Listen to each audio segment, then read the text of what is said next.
श्री गणेशाय नमः। नमस्कार दोस्तों, अर्चना भक्ति में आपका स्वागत है। दोस्तों, आज हम सर्वपितृ अमावस्या की पौराणिक कथा को कहेंगे। श्राद्ध पक्ष में सर्वपितृ अमावस्या का बहुत ही अधिक महत्व है। यह पितरों को विदा करने की अंतिम तिथि है। अगर कोई श्राद्ध तिथि में किसी कारण से श्राद्ध ना कर पाया हो या फिर श्राद्ध की तिथि मालूम ना हो, तो सर्वपितृ श्राद्ध अमावस्या पर श्राद्ध किया जा सकता है। देवताओं के पितृगण अग्निश्वाद जो सोमपत लोक में निवास करते थे, उनकी मानसी कन्या आच्छोदा नाम एक नदी के रूप में अवस्थित हुई। मत्स्य पुराण में आच्छोद सरोवर और आच्छोदा नदी का जिक्र मिलता है, जो कि कश्मीर में स्थित है। एक बार आच्छोदा ने 1000 वर्ष तपस्या की, जिससे प्रसन्न होकर देवताओं के पितृगण अग्निशाद और बहिष्पद अपने अन्य पितृगण अमावासु के साथ अच्छोदा को वरदान देने के लिए अश्विन अमावस्या के दिन उपस्थित हुए। उन्होंने अक्षोदा से कहा कि हे पुत्री, हम सभी तुम्हारी तपस्या से अति प्रसन्न हैं, इसलिए जो चाहो वर मांग लो।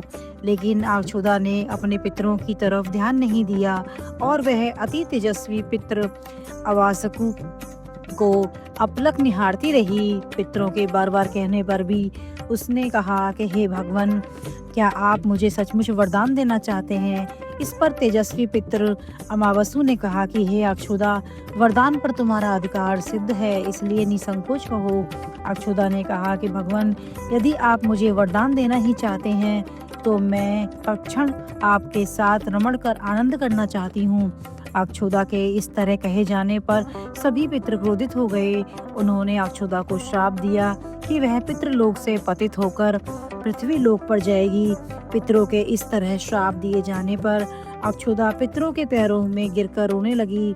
इस पर पितरों को दया आ गई। उन्होंने कहा कि अक्षुदा, तुम पतित योनि में श्राप मिलने के कारण मत्स्य कन्या के रूप में जन्म लोगी। पितरों ने आगे कहा कि भगवान ब्रह्मा की वंशज महर्षि पराशर तुम्हें पति के रूप में प्राप्त होंगे। तुम्हारे गर्भ से भगवान व्यास जन्म लेंगे।